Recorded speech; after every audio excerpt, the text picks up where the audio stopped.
आज के press conference में आप सब लोगों का स्वागत करते हैं और आप लोग जानते हैं कि पूरे बिहार में हम लोगों ने यात्रा किया, जन विश्वास यात्रा, और हर जगह जो है लोगों का हुजूम, जगह जगह भर रास्ते, चाहे दिन हो, रात हो, सुबह हो, शाम हो, लोगों का आशीर्वाद, प्यार और विश्वास और ताकत लोगों ने दिया। इसके लिए हम सभी बिहार की जनता को धन्यवाद देते हैं आप लोगों के माध्यम से। और मात्र 10 दिनों के अंदर, यानी आप समझिए कि पिछले माह के 22 तारीख को ही हम लोगों ने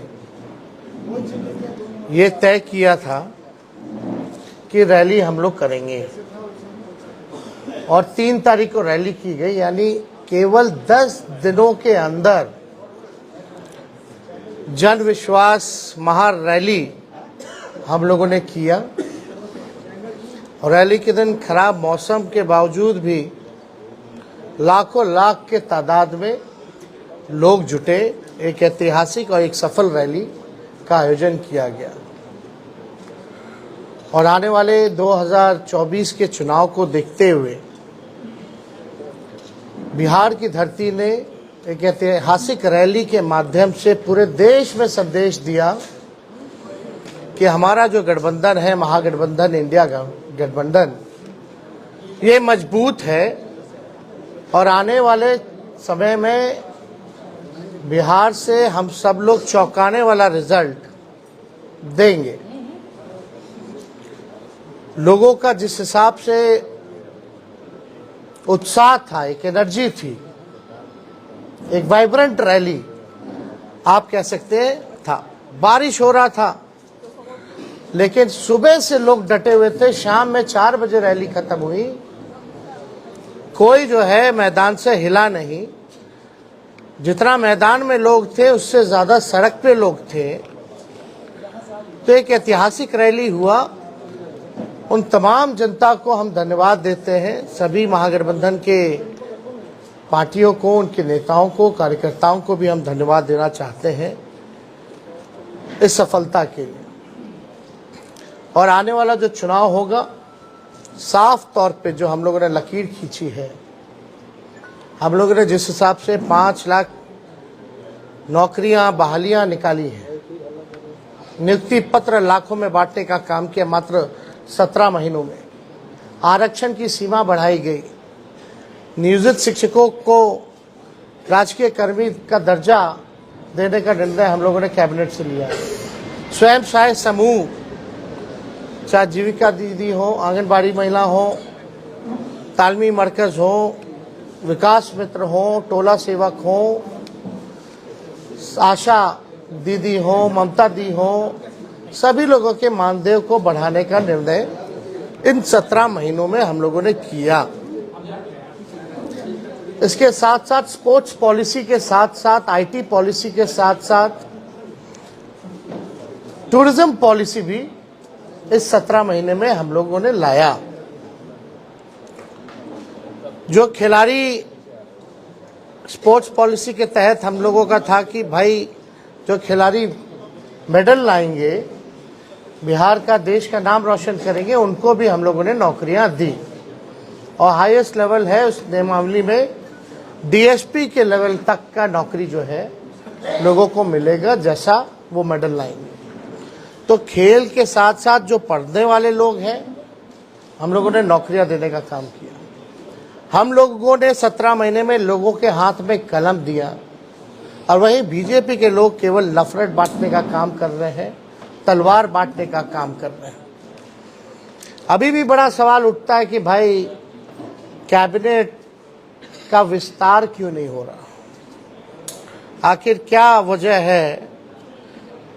इतने महीने 1.5 महीना होने जा रहा है और अब तक जो है विस्तार नहीं हुआ, ना ही कोई होने की कोई सूचना किसी को है। तो आखिर मामला क्या है? खैर ये सरकार में बैठे लोग जवाब देंगे, इस पे ज़्यादा हमको टिप्पा टिप्पणी नहीं करना है। लेकिन सवाल उठता है कि ये सरकार बनी है केवल हम लोगों को गाली देने के लिए। कोई भी एक निर्णय जो है ये सरकार ले नहीं पा रही।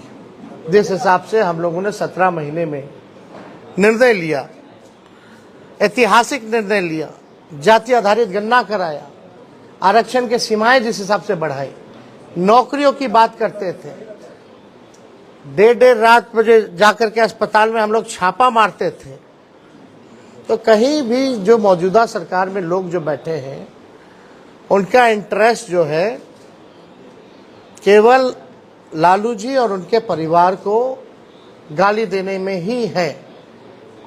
1-1.5 महीना से कोई काम नहीं हो रहा, और जो बजट भी आया वो बजट में हम ही मंत्री लोगों का साइन था। जो केवल भाजपा के वित्त मंत्री जो हैं वो पढ़े हैं, वो हम ही लोगों का काम का गुणगान जो है वो लोग कर रहे थे। ये बजट में देखे तो कैबिनेट में सबसे ज्यादा मंत्री राष्ट्रीय जनता दल के कोटे के थे, कांग्रेस के थे,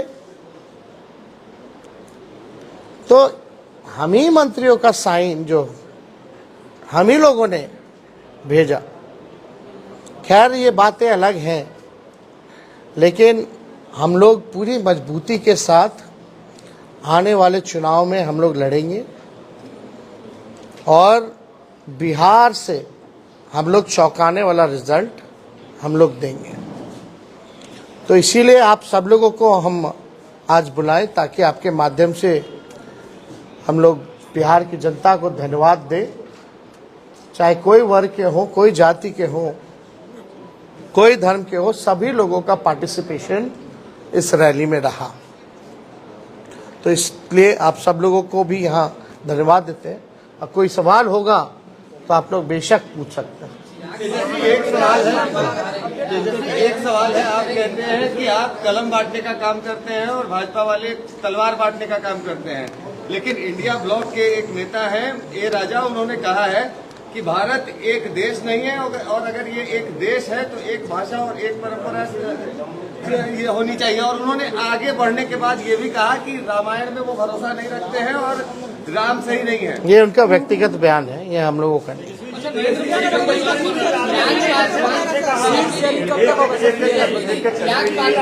हमारा सीट शेयरिंग एनडीए से पहले हो जाएगा, अंतिम चरण में चिंता नहीं है।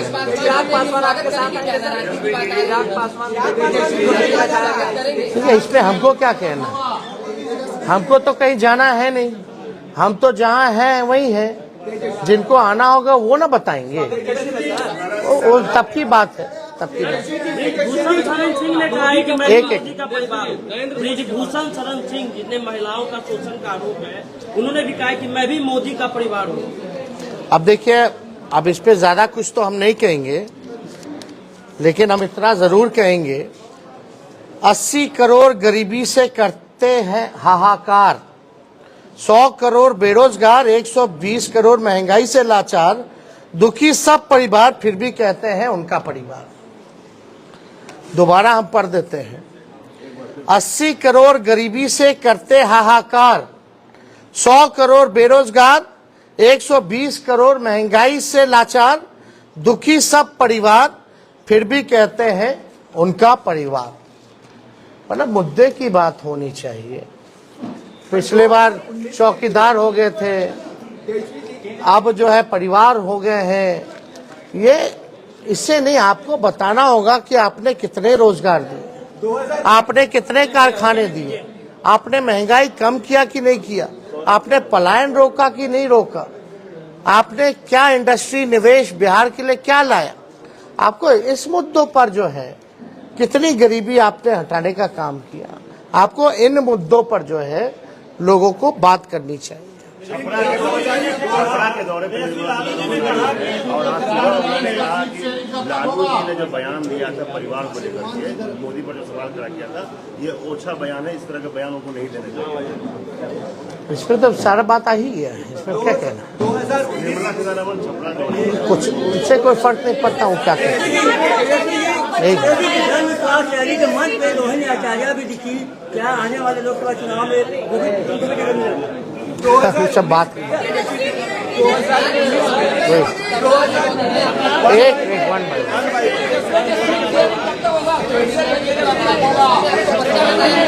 एक कोई समझ में नहीं आ रहा कौन क्या बोल। हम तो बोले भाई बातचीत चल रही है, एनडीए से पहले हम लोगों का हो जाएगा। लेकिन आप देखिएगा जो लिस्ट भाजपा का निकला, बिहार का तो किसी का नहीं निकला।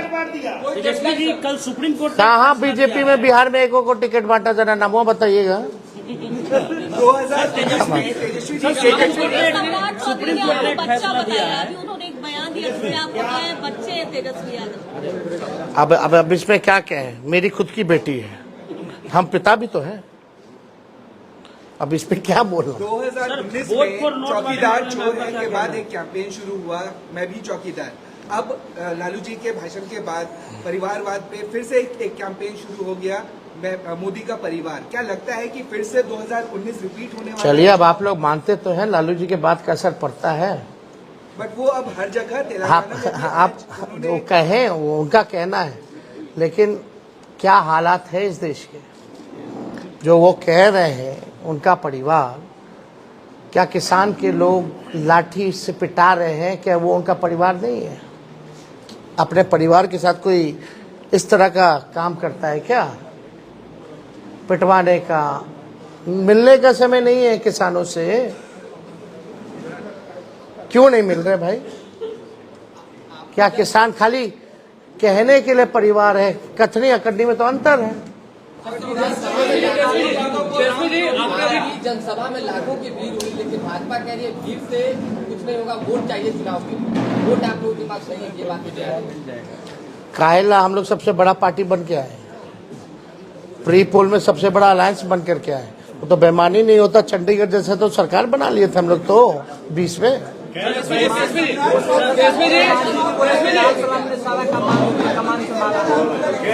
सब लोगों का योगदान है, और जो लोग कुछ भी कहते हैं वो अपना भी करके देख लें। सुप्रीम कोर्ट ने कहा, अब लास्ट क्वेश्चन आखिरी, वोट फॉर नोट का मामला सुप्रीम कोर्ट ने कहा है कि आज जो 4 विधायक हैं उस पर कार्रवाई होगी, क्योंकि सुप्रीम कोर्ट ने कहा कि वोट फॉर नोट के मामले में पार्टी कार्रवाई कर सकती है।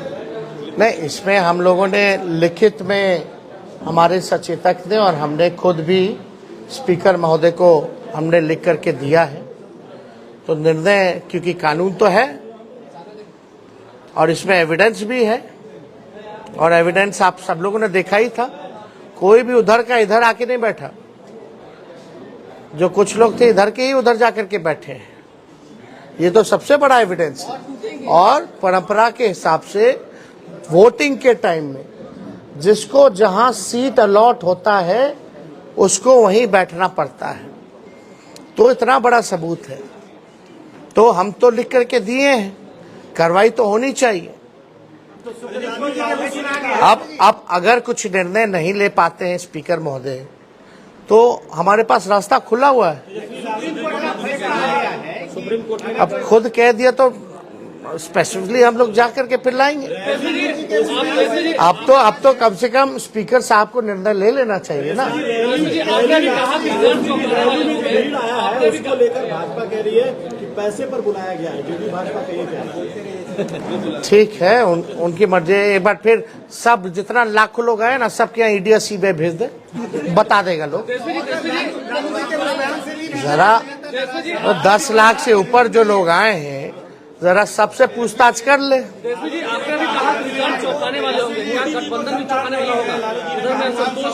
अभी आप हिंदू नहीं है, जब लालू जी ने ये कहा तो उस पर भी नाराज है बीजेपी के नेता।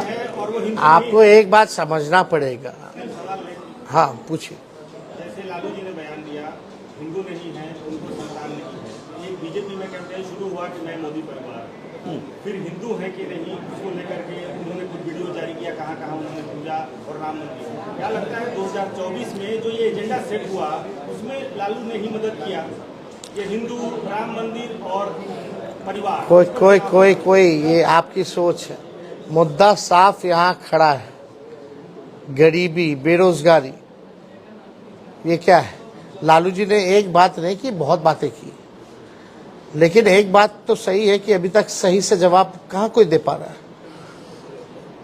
इस पे हम ज्यादा टिप्पा टिप्पणी नहीं करना चाहते हैं।